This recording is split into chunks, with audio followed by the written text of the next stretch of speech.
এই দেখো কি নিয়ে এসছে বাবা, খাসির মাংস। চর্বি নিয়ে এসছে, খাসির মাংস। আর এই যে টমেটো দিয়ে ডাল হচ্ছে,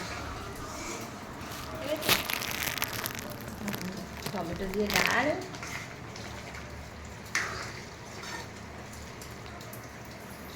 আর বাঁধাকপি, বাঁধাকপি হবে চিংড়ি মাছ দিয়ে। খাসির মাংস সব কাটাকুটি কমপ্লিট। যে বাঁধাকপি হবে চিংড়ি মাছে, চিংড়ি মাছ কাটছে দিদি। বাঁধাকপি আর খাসি মাংস আর টমেটো দিয়ে ডাল হবে, আর বেগুন ভাজা হবে। টাটা। এই যে ডাল হচ্ছে টমেটো দিয়ে।